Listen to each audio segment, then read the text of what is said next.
No peace, no justice, no peace, no justice. After unarmed father Terrence Crutcher was shot and killed by police, hundreds protested here in Tulsa. What many didn't know is that nearly 100 years ago, on these very streets on which they were marching, hundreds of African Americans were killed in one of the darkest chapters of Tulsa's and America's history. A lot of folks around here used to whisper about it over the decades, but nobody, black nor white, wanted to talk about it. And that history was being forgotten. Before it happened, Tulsa was the scene of a thriving, wealthy black community. Black Wall Street was the most prosperous black-owned business district in 1921. This was Black Wall Street. There were hundreds of black-owned businesses, everything from banks to pharmacies to the doctor's office. And black folks were making really good money. There were even 2 movie theaters, all black-owned and operated. Segregation was in full effect. We heard that there was a gentleman who owned a plane. Is that true? Simon Barry was a pilot and owned his own plane. Black folks were rich here, basically. They lived very good lives. Many of them, yes.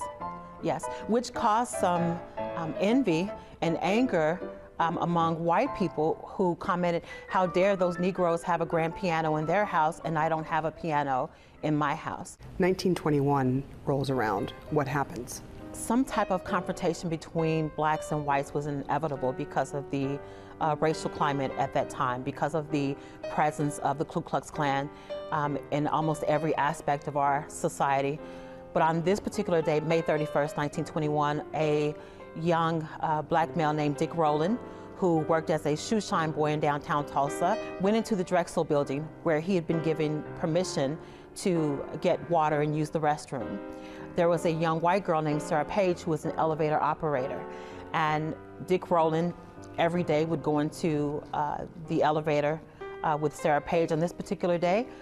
After the elevator doors closed and Sara and Dick Rowland were alone in the elevator, a few moments later there was a scream, the elevator doors opened, Dick Rowland ran and was later arrested, and Sara initially claimed that she had been assaulted. Brown says Page never pressed charges, but authorities did, and the damage was done.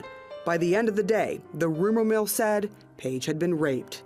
As word spread, angry whites were determined that they were going to take matters into their own hands. A large crowd of white residents gathered at the courthouse. They demanded Dick Rowland be lynched. How did the black community respond to that demand to lynch this young man? They were willing to risk their lives. They knew that they would be risking their lives to help defend Dick Rowland. And thousands of whites gathered in front of the courthouse. A white man approached a black man with a gun. He said, "What are you going to do with that gun?"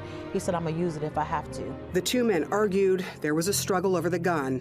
It fired. The white resident was shot. All hell broke loose. Blacks retreated to the Greenwood district where they set up a barrier at the railroad tracks and were able for a short time to keep whites from invading their community.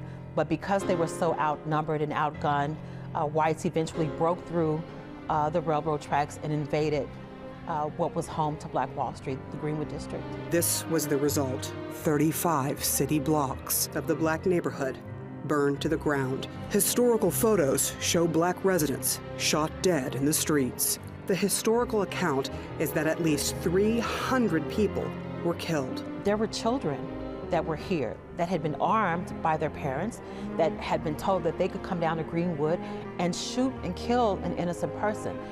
Those are the same people that we grew up with in our communities, that were a part of our society. How many black people lost their lives? There's really no way of knowing exactly how many people lost their lives, potentially thousands of innocent men, women, and children. What is worse, survivors say they remember death not just in the streets, but raining down from the sky. Many of our race riot survivors have commented that they remembered seeing planes flying overhead, dropping bombs, dropping nitroglycerin bombs. Mrs. Hazel Smith Jones is believed to be the last living survivor in Tulsa. She's 97 years old. My daddy wasn't at home. just the kids and mama. They came and got us. Was it white people from the city? And got us to fairground. And we was there for about 2 or 3 days. To the fairgrounds. And my dad didn't know where we were. Did your family want to leave? My mother, you know, with all this stuff going on, she thought it might have been safer with them taking us out there and being with more people. Everyone called it a race riot. The opinion piece in the newspaper condoned it, calling Greenwood Niggertown. Do you consider it a riot? No, ma'am, it was really murder. It was a massacre. My grandmother was awakened at night and just told to run. Just get up and run. And they ran, she was only 9, they ran for days. She got mixed up from her family and lost in a chicken coop. Calling it a riot was convenient for a city run by whites. There's no statute of limitations for murder, but there is for a riot. For the black victims, it was devastating. They never received any type of justice for losing their loved ones, for losing their homes and the businesses that they worked so hard for, that they built from the ground up. Every insurance claim from the Greenwood neighborhood was denied. The claims totaled about $2.7 million. Black Wall Street did recover, but never to its former glory. Do you think life is better for black folks in America now? Yeah. Some places, yes, some places, some places not. If there was any clearer sign that change in race relations has happened to this community, this was it. During a march for a black father slain by a police officer, half of those marching were black and the other half white, all marching in unison, saying Black Lives Matter. But there are stark reminders of the racism that continues to thrive in some people's hearts. So the marching and the worrying continues.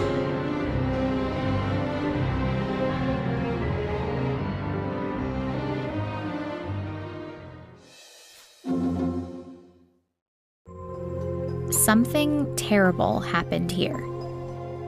And for decades, people didn't talk about it.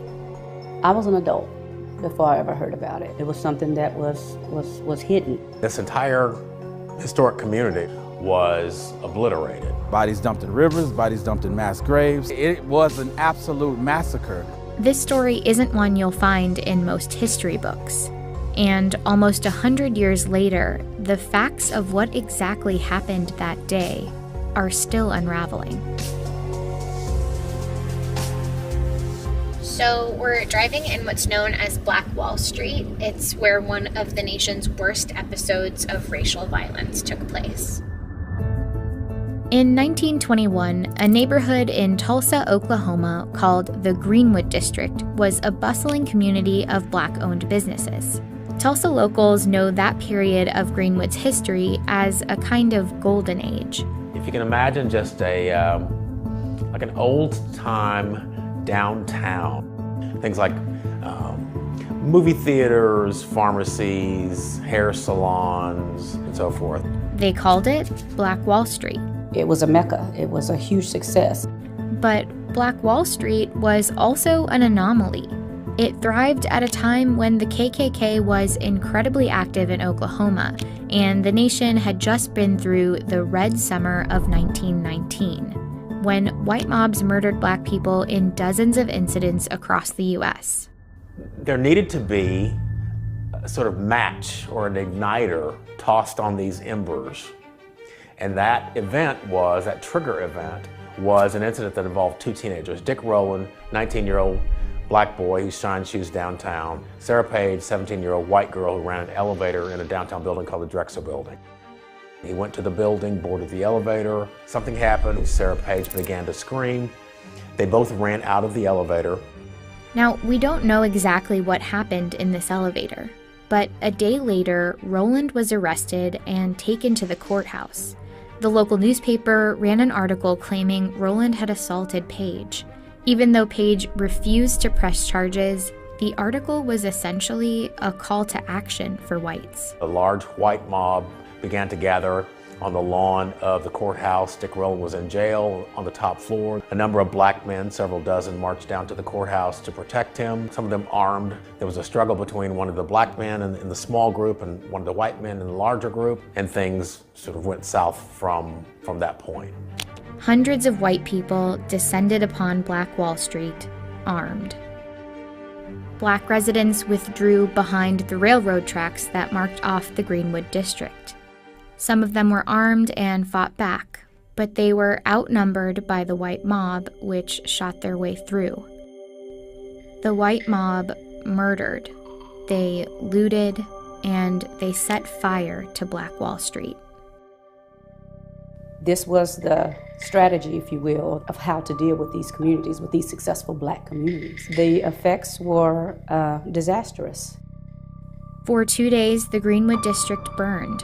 Martial law was declared, and the National Guard was brought in. By the time the massacre ended, Greenwood was in ruins.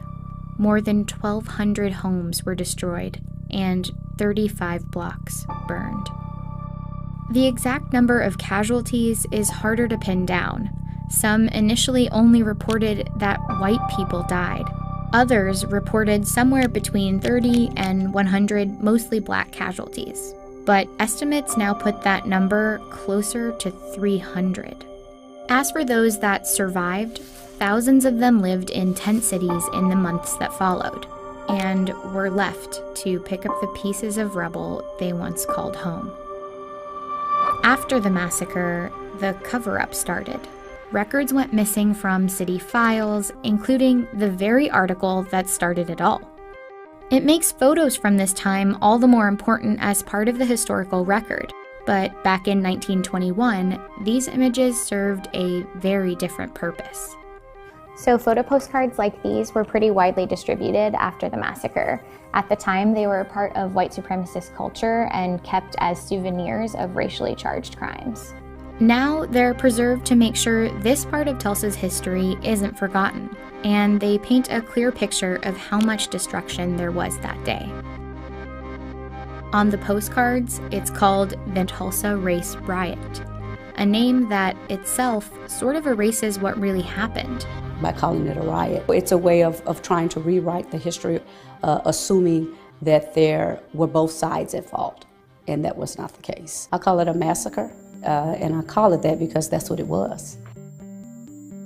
Greenwood eventually rebuilt, but nearly a century later, there's a part of this story that still haunts the city. No one actually knows where the victims' bodies are. We've got to find our people. We've got to put them at rest.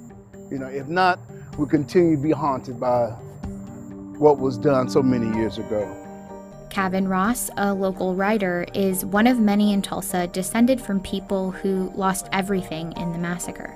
So in this cemetery, there are only 2 official victims of the Tulsa Race Massacre. Right. How many victims do you think there are? After all these years, I think 300 is putting it mild. In 1997, the city finally put together a commission to study the massacre and help piece together what happened in 1921. They compiled records and eyewitness accounts. The bullets were just raining down over us. They set our house on fire and went right straight to the curtains and set the curtains on fire. These accounts are especially important now because none of these survivors are alive anymore. And they also provided new information. Some mentioned trucks, like this one, loaded with victims of the riot. One riot witness in particular came forth testifying that he saw bodies being dumped in Oak Lawn Cemetery. This is it. This is the area. Using the survivor accounts, records, and eventually radar, the city was able to pinpoint 3 locations with anomalies in the soil. Only one step was left, to excavate. But it was something the city at the time wasn't up for doing. For many Tulsans, it was a part of history best forgotten and not worth investigating.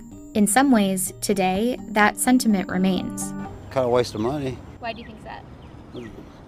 It's over, it's done with. But there are clear signs of a city that's ready to come to terms with a dark chapter in its history.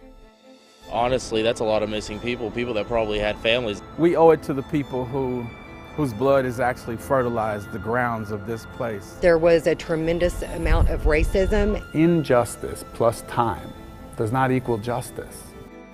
Today, a new mayor is reopening the investigation. I think a pretty basic compact that a city makes with its citizens is, if somebody murders you, we will do everything we can to find out what happened to you and give your family closure. And whether you were murdered yesterday or you were murdered 98 years ago.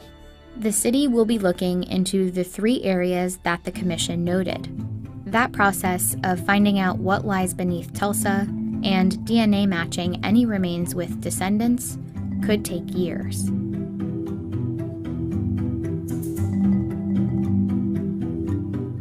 The investigation is just one part of a bigger historical reckoning, but the reality is it can't undo the crimes or the cover-up of the 1921 Tulsa Race Massacre.